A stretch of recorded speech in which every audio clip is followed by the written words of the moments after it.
नमस्कार सभी को, स्वागत है आपका हमारे YouTube चैनल पर। आज जो है हम अध्ययन करने जा रहे हैं वो है हमारा शब्द।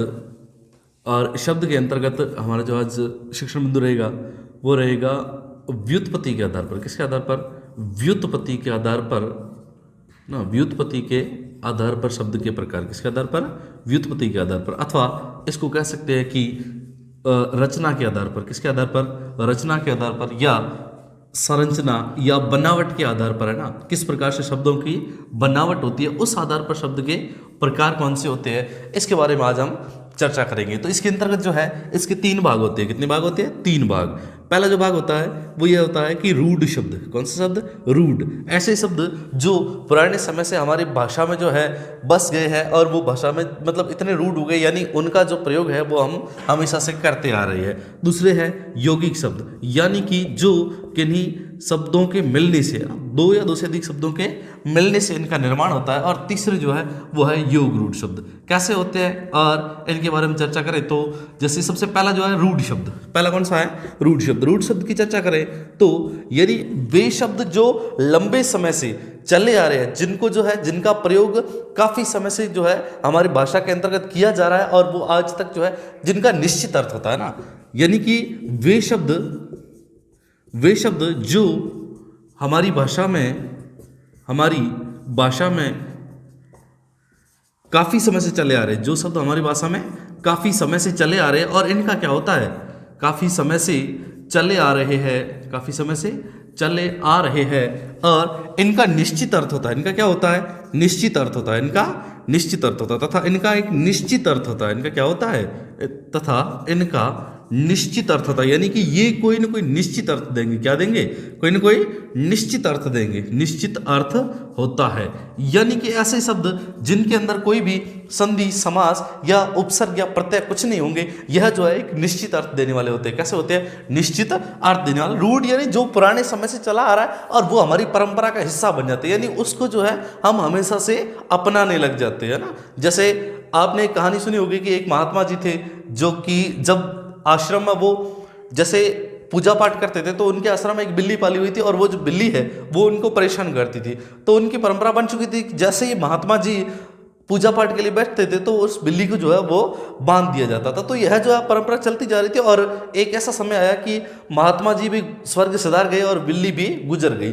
तो उसके बाद उनके अनुयायियों ने क्या किया, जब नए महात्मा जी वहां पर आश्रम में आए तो वो जैसे ही पूजा पाठ के लिए बैठे तो चारों तरफ जो है हाहाकार मच गया कि अब बिल्ली कहां से लाए। महात्मा जी पूजा के लिए बैठ गए, अब बिल्ली भी तो बांधनी पड़ेगी। तो मतलब इस प्रकार से वो रूढ़िवादी बन जाती है, यानी कि वो परंपरा बन जाती है। तो ये शब्द जो है वो एक बार भाषा में प्रयोग होने के बाद क्या हो गई? परंपरा बन गई, है ना। जैसे कि लोटा या कपड़ा, ये ऐसे शब्द इनका निश्चित अर्थ होता है। इनका क्या होता है? एक निश्चित अर्थ होता है। जैसे कमीज, तो एक ऐसे शब्द है जो लंबे समय से हमारी भाषा में प्रयोग होते आ रही है और इनका क्या होता है? एक निश्चित अर्थ होता है। यह शब्द जो है वो हमारी भाषा में क्या बन चुके हैं? रूढ़ बन चुके हैं। इसके बाद जो दूसरे नंबर पर आता है वो होते हैं यौगिक शब्द। कौन से होते हैं? यौगिक शब्द। यौगिक शब्द का अर्थ होता है कि योग का अर्थ क्या होता है? जुड़ना। योग का अर्थ क्या होता है? जुड़ना। यानी कि यौगिक शब्द क्या होते हैं? तो यौगिक शब्द वे होते हैं जो जुड़कर बनते हैं। जो क्या बनते हैं? जुड़कर, है ना। यौगिक शब्द का अर्थ होता है कि वे शब्द, कौन से? वे शब्द जो संधि, समास या उपसर्ग, संधि, समास, उपसर्ग या प्रत्यय के योग से बनते हैं। या किसके योग से? प्रत्यय के योग से बनते हैं। प्रत्यय के योग से जिनका निर्माण होता है, प्रत्यय के योग से इनका क्या होता है? निर्माण होता है। यानी वे सब शब्द जिनका निर्माण जो किससे होता है? संधि से होता है, समास से होता है या फिर उपसर्ग या प्रत्ययों के जुड़ने से उनका क्या होता है? निर्माण होता है। वो शब्द किसके अंतर्गत आएंगे? यौगिक शब्द के अंतर्गत आएंगे। किसके अंतर्गत आएंगे? यौगिक शब्द। यानी इसके अंतर्गत आप कोई भी उदाहरण ले लो, जैसे कि प्रत्येक अप, धन, यश। शब्द क्या? अप, धन, यश। विद्यालय, कौन सा शब्द है? विद्यालय। यानी कि बाकी जो भी शब्द है जो संधि से बनते हैं, जो समास के अंतर्गत बनते हैं या उपसर्ग या फिर प्रत्ययों के जुड़ने से, जैसे दुर्जन, कौन से? दुर्जन। इसमें भी क्या जुड़ा है? उपसर्ग जुड़ा है। क्या जुड़ा है? उपसर्ग। जैसे सामाजिक, कौन सा है? सामाजिक। इसमें भी समाज में प्रत्यय जुड़ा है। कौन सा प्रत्यय जुड़ा है? एक प्रत्यय जुड़ा है। तो ऐसे शब्द जो संधि, समास उपसर्ग या प्रत्यय के योग से बनते हैं उन शब्दों को हम क्या कहते हैं, यौगिक शब्द कहते हैं। ऐसे शब्दों को क्या कहा जाता है, यौगिक शब्द कहा जाता है। इसके अलावा अगर बात करें तो अगला जो शब्द है वो कौन सा है, वह है योग रूढ़। वो कौन सा है, योग रूढ़। अर्थात यह जो है ये शब्द योग से भी बने हैं और रूढ़ भी है, योग से भी बने। योग का अर्थ होता है इसमें जो है समास हो रहा है। कौन सा, क्या हो रहा है, समास हो रहा है। यानी योग से तो बने हैं, योग से बनने के बावजूद भी जो है इनका क्या होता है, एक निश्चित अर्थ होता है। क्या होता है, निश्चित अर्थ, यानी कि अलग से अर्थ होता है। रूढ़, वो भी कैसे है, रूढ़ शब्द है। यानी कि इसके अंतर्गत कि वे शब्द जो बहुव्रीहि समास के उदाहरण होते हैं, जो किसके, वे शब्द जो बहुव्रीहि समास के उदाहरण होते हैं। किसके होते हैं, बहुव्रीहि समास के उदाहरण, बहुव्रीहि समास के उदाहरण। अर्थात कि उसमें समास हो रहा है, दो शब्द आपस में मिल रही है ना। क्या हो रहा है, दो समास जो है, दो आपस में शब्द मिल रहे हैं और उसके अंतर्गत समास हो रहा है। बहुव्रीहि समास के उदाहरण जो होते हैं वो जो है कौन से होते हैं, योग रूढ़। कौन से होते हैं, योग रूढ़। यानी कि योग हो रहा है, यानी दो शब्द तो आपस में मिल रहे हैं लेकिन इनका जो है कोई अन्य अर्थ, क्या होता है, इनका कोई अन्य अर्थ लिया जाता है, अन्य अर्थ लिया जाता है। यानी कि इनका जो अर्थ है वो कोई दूसरा लिया जाता है, रूढ़ हो जाता है, फिक्स होता है कि इनका जो है अर्थ कोई अन्य है। जैसे कि शब्द है कि त्रिनेत्र, यानी कि तीन है नेत्र। दो शब्द है, त्रि का अर्थ क्या होता है, तीन, और नेत्र का अर्थ क्या होता है, आंख। तो इसका सीधा सा अर्थ क्या लिया जाता है, शिव। इसका अर्थ क्या लिया जाता है, शिव, है ना। जैसे कि शब्द है लंबोदर। क्या शब्द है, लंबोदर, यानी कि लंबा है उधर, जिसका सीधा सा अर्थ क्या लिया जाता है, गणेश। यानी कि योग तो हो रहा है इन शब्दों के अंतर्गत, इन शब्दों में क्या हो रहा है, दो शब्दों का योग तो हो रहा है लेकिन इनका अर्थ जो है कोई अन्य निकल रहा है। अर्थ क्या निकल रहा है, कोई अन्य अर्थ निकल रहा है। तो वहां पर जो है हमारे शब्द कौन सा हो जाएंगे, योग रूढ़। यानी कि योग तो हो रहा है लेकिन वो शब्द कैसे, रूढ़, यानी कि कोई अन्य अर्थ उनका निश्चित करके बैठे, है ना। क्या करके बैठे, उनका कोई अन्य। यानी कि बहुव्रीहि समास के जितने भी उदाहरण है वो आपके किसके अंतर्गत आएंगे, वो आएंगे योग रूढ़ शब्द के अंतर्गत। फिर बात करें अगर हम तो किसके आधार पर, अगला जो हमारा टॉपिक है वो है शिक्षण बिंदु, अर्थ के आधार पर। किसके आधार पर, अर्थ के। अब यह है कि अर्थ के आधार पर जो है शब्द के कौन कौन से प्रकार होते हैं। तो अर्थ के आधार पर प्रकार जो है वो कैसे होते हैं, अर्थ के आधार पर प्रकार, शब्द के किसके आधार पर, अर्थ के आधार पर, अर्थ के आधार पर शब्द के प्रकार, अर्थ के आधार पर शब्द के प्रकार। अर्थ के आधार पर क्या है, शब्द के प्रकार कैसे होते हैं। इसके जो है दो प्रकार है। कितने प्रकार है, दो प्रकार है। अर्थ के आधार पर शब्द के कितने प्रकार है, दो प्रकार है। कैसे होता है कि इसका जो एक प्रकार वो कौन सा है, पहला है सार्थक शब्द। कौन से होता है, सार्थक शब्द। पहला प्रकार कौन सा है, सार्थक शब्द।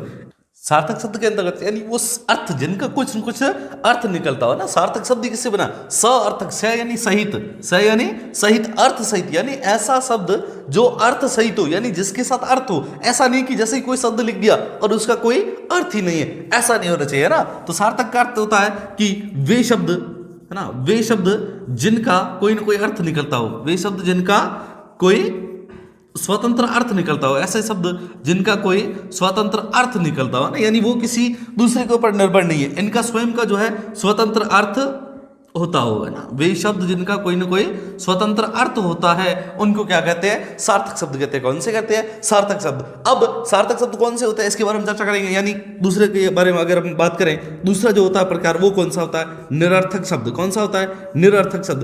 यानी कि इन शब्दों का, है ना, इन शब्दों का कोई स्वतंत्र अर्थ नहीं होता, है ना। इन शब्दों का कोई स्वतंत्र अर्थ, यानी कि इनका हम जो है निरर्थक शब्दों का अलग से कहीं प्रयोग नहीं कर सकते। इनका कोई स्वतंत्र अर्थ नहीं होता है ना, यानी कि इनका कोई निश्चित अर्थ नहीं होता। इनका क्या होता है, निश्चित अर्थ नहीं होता है। और इन शब्दों का निश्चित अर्थ नहीं होता और इनको स्वतंत्र प्रयोग नहीं किया जा सकता।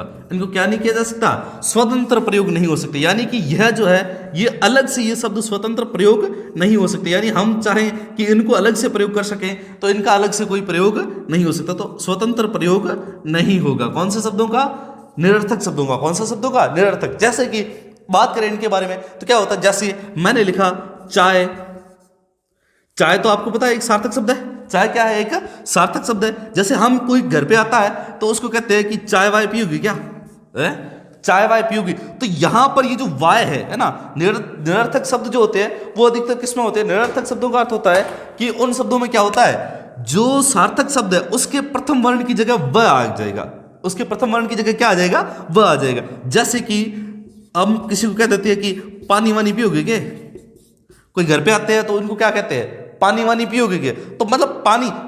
अब अगर इसका आप अपन जो है अगर स्वतंत्र प्रयोग कर ले ना, आपके घर पे कोई मेहमान आता, आप सीधा उसको बोलोगे कि वानी पियोगे कि, तो वानी का तो हमारी भाषा में तो अर्थ ही वो उसका अनर्थ हो जाएगा ना। वो मेहमान जो है वो वहीं से गेट से वापस भाग जाएगा कि वानी, वानी का अर्थ क्या होता है, राख। तो यानी यह जो शब्द होते हैं वो क्या होते हैं कि सार्थक शब्द का जो प्रथम वर्ण होता है उसकी जगह व का प्रयोग किया जाता है। किसका, व का प्रयोग है ना। जैसे खाना वाना, क्या कहते हैं, खाना वाना खाओगे कि, तो यानी ये जो ऐसे शब्द योजक चिन्ह के द्वारा जुड़े हुए होते हैं, इसमें ये जो बाद वाले शब्द होते हैं ये तो होते हैं निरर्थक शब्द। कौन से होते हैं, निरर्थक। हम जो है इनका सार्थक शब्दों के अलावा इनका स्वतंत्र प्रयोग नहीं कर सकते। ये हमेशा किसके साथ आते हैं, सार्थक शब्द। अब ये तो सार्थक शब्द योजक, खाना, पानी, चाय, यानी जिनका कोई ना कोई अर्थ निकलता है ना, जिनका क्या निकलता है, कोई ना कोई अर्थ निकलता है, वो तो कौन से हो जाएंगे, सार्थक शब्द हो जाएंगे। और जिनका कोई निश्चित अर्थ नहीं होता और ये हमेशा सार्थक शब्दों के साथ होते हैं, इनका जो है हम कभी भी स्वतंत्र प्रयोग नहीं कर सकते।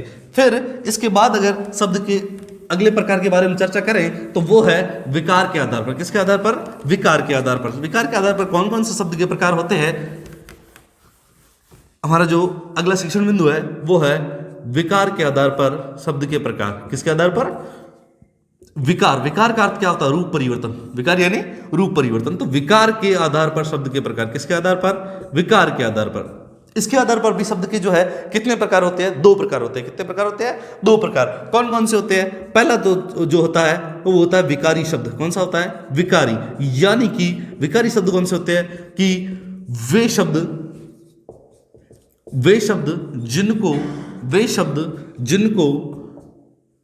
जिनको लिंग वचन कारक के अनुसार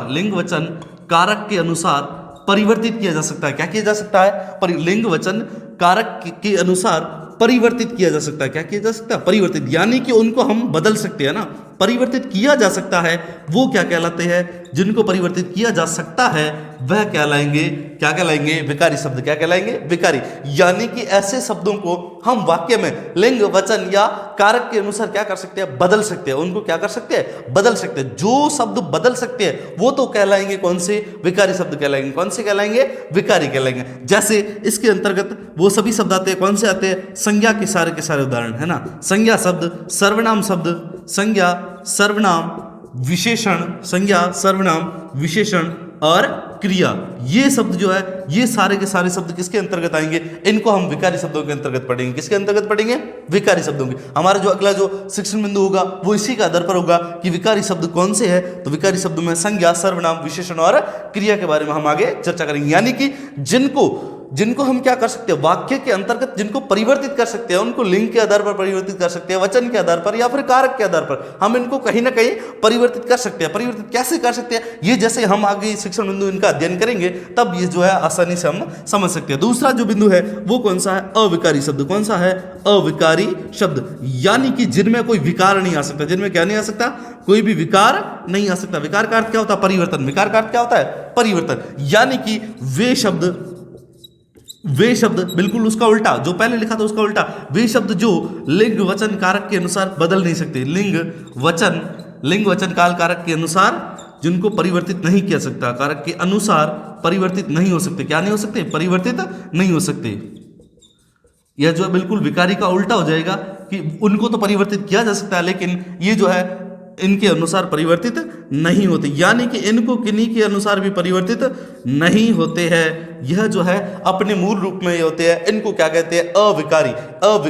कौन से, अविकारी। यानी जिनके अंदर कोई भी विकार नहीं आ सकता, जिनके अंदर कोई भी परिवर्तन नहीं आ सकता, उन शब्दों को हम क्या कहेंगे, अविकारी शब्द कहेंगे, जिनको बिल्कुल भी हम बदल नहीं सकते। इसके अंतर्गत अगर उदाहरण की बात करें तो कौन से आएंगे, समस्त, सभी। कौन से, क्रिया विशेषण। कौन से, क्रिया विशेषण। यानी कि जो भी क्रिया की विशेषता बताने वाले जो क्रिया विशेषण है वो शब्द इसके अंदर आएंगे। संबंध बोधक अव्यय। कौन से, संबंध बोधक अव्यय।